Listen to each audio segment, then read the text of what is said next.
Hello, classic rock fans. I am reporting just a couple of days after seeing Fitz and the Tantrums and also Tegan and Sara at Summerfest 2023. Now, typically, this is a classic rock YouTube channel, but I do have some musical interests that are a bit outside of that. And today, for the first time ever, I'm going to talk about two acts that I guess would fall under indie rock that I am a fan of, and I'm glad I got a chance to see them both this past Friday at Milwaukee's Summerfest. I'm going to talk about them today because, as a fan of classic rock who also likes them, I'm thinking there's a chance there's some other fans of classic rock out there who either might also be fans of these bands or might be interested in checking them out. Fitz and the Tantrums in particular, I would say, has a very wide-ranging fan base when it comes to just the age of the fans. I saw people from all age groups at that show, and it was a packed show. So let me set this up a little bit. I attended Summerfest in Milwaukee on Friday the 23rd. I started my day seeing Vixen and Steven Adler's band, and I reviewed both of those shows in a different video on this channel, so if you want to check that out, I have posted a link in the description below.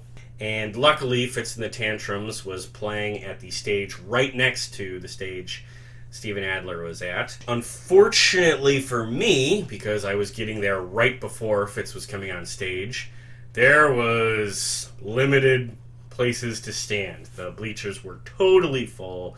People were sitting on the picnic benches that border the back fence of the whole thing. It was a pretty big crowd.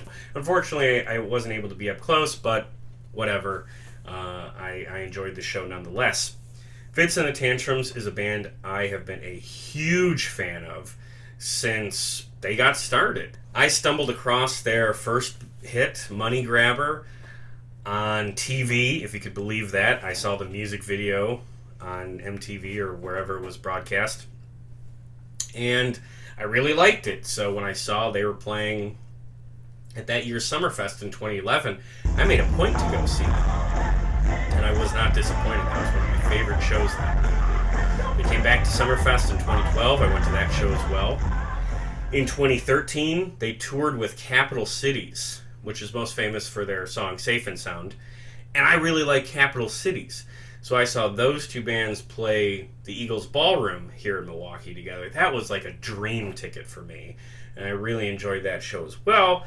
It wasn't until 2019 that I saw them again, which was at the Wisconsin State Fair.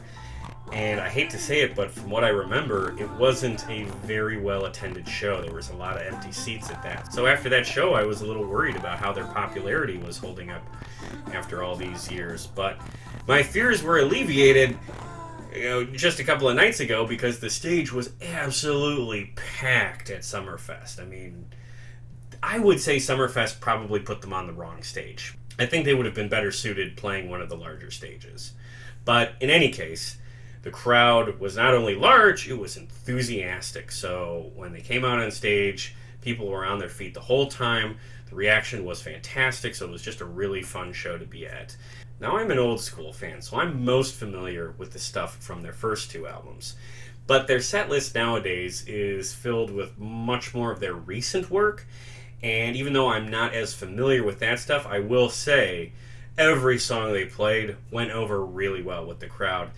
And I recognized some of it, I was definitely getting into it, and even if it was a song I didn't know, I still found it to be very enjoyable. Fitz is what I would call just a great party band. Lots of energy, good vibes all around, very positive and uplifting. A feel-good concert. And the music stays like that through the whole show. So if that's what you like in music, I really recommend checking out Fitz and Tantrums if you're not familiar with them. Now, someone in that band I have to give special props to is one of their vocalists, Noel Skaggs. Noel Skaggs, in 2020 or 2021, started a program called Diversify the Stage. And that was created specifically in response to all of the Black Lives Matter protests that had gone on during the summer of 2020. And it was her goal to get more people of color jobs at concert venues and on road crews and with touring musicians. She was trying to improve diversity in that part of the music industry, which I think is fucking awesome. It's one of those things that does more than just talk about injustice. It's something that's doing real positive good in an industry that needs it. So I bring this up because during part of the show, she talked to the crowd about this program, and I think it got a positive response. I started a nonprofit called Diversify the Stage, and it brought me back to my love for being on the stage and playing for people and watching all of the people that make this shit happen on the stage for us. I'm just bringing up here so you at home can take a quick look at the link, which I posted in the description below, about this organization, and consider donating to the cause because I believe it does some real good, again, in an industry that needs that kind of thing. That stuff aside, the performances from everybody in the band were just fantastic. Frontman Michael Fitzpatrick and Noel Skaggs, who I just mentioned, absolutely have that rock star charisma that gets the crowd engaged in their show. They are very good at what they do. If you don't know a single Fitz and the Tantrums song, I would still recommend you go see them if they come to your town, because again, the music is very positive, it's danceable, it's uplifting, again, it's very family friendly. So if you have kids, this would be a show that I would consider taking them to go see. Lots of great sing-along moments. If you do know the band, not just Money Grabber, which is the one I like, but Hand Clap from a couple of years ago, that was a big hit. That's probably the one you know.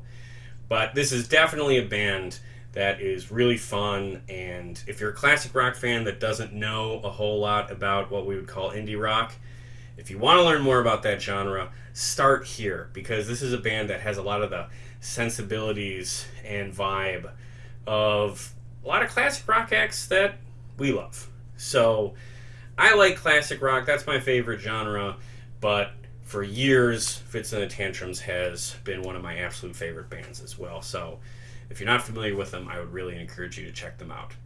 Okay, and then real quickly, I'll talk about the other indie band that I saw at Summerfest. When Fitz's show wrapped up, I looked at what other bands were still playing, and I saw that Tegan and Sara started about 40 minutes or an hour after Fitz had, so I figured their show was only half done at this point. And I made my way over to the Briggs Stratton Big Backyard stage, and I caught the back end of Tegan and Sara's set. I love what I believe is their big pop hit, Closer, and that's the song I wanted to see, and I also thought this would be a good opportunity for me just to listen to some more of their music, because I know I like one song of theirs, but hey, I want to see what else they can do as well. So I caught the back end of their set. The crowd was smaller than what was at Fitz and the Tantrums, but they were still very into what was going on stage, reacting very well to the music that Tegan and Sara were playing. They talked to the crowd in between a couple of songs, got some very positive reactions. I'm not going to go too deep into what was going on at this show because, again, I just don't know that much about the band. I'll just say that the music that I didn't know, I really enjoyed. The vocals were really good. I love that synthesizer aspect that you hear in a lot of indie bands, and when they were doing some of their more synthy songs, I was really enjoying that. I'm definitely going to be exploring more of their catalog soon. And the last song of their set was that big hit, Closer, which I really like, and I was really just happy to hear that too. I only bring them up because I can report that they are very good at what they do, and if you like indie rock, and you haven't seen them, check them out. I would give them a thumbs up, but again, this is a classic rock channel, so if that doesn't mean a whole lot to you coming from me, I would also understand that. But in any case, Fitz and the Tantrums, and also the back half of Tegan and Sara's concert at Summerfest this year was excellent for me, because as a classic rock fan, most of the bands I see are well past their primes. I hate to say it, but that's just the nature of how it is. That's not the case for newer bands like Tegan and Sara and Fitz and the Tantrums. Now, these aren't like rookies. These are bands who have impressive discographies. Tegan and Sara said they've been doing this for like 20 years. So these aren't like spring chickens here. They're in their primes and they're playing really well, and that's the kind of thing that's fun for me to see, because unfortunately with the bands that I typically like, I'm too young. I missed that opportunity. So yeah, if you get a chance to see Tegan and Sara, and especially Fitz and the Tantrums, I would give them a thumbs up. I would check it out. But that's all I got to say about that for now, because I feel like I am embarrassing myself by trying to talk about indie music. This is not my area of expertise. My point for all of this is to just say that I enjoyed seeing these two bands live, and if that's worth anything to you, take it as you will. Go see them if you want to. I think you'll have a good time. If you are a fan of classic rock, though, please subscribe to this YouTube channel and check out some of the other concert reviews that I've done on this channel. If you like classic rock, I guarantee you I've talked about somebody that you're a fan of. Also, if you like classic rock, I don't know if you know this, but I host a podcast about classic rock. And if you'd like, you can definitely check out a link to that in the description below. We've had a lot of great guests on this year, and we've got more coming on the way. So please check out what I do on that show. You can find us on Facebook and Twitter. Those links are also in the description below. Otherwise, thank you for watching, and keep rocking. Come on,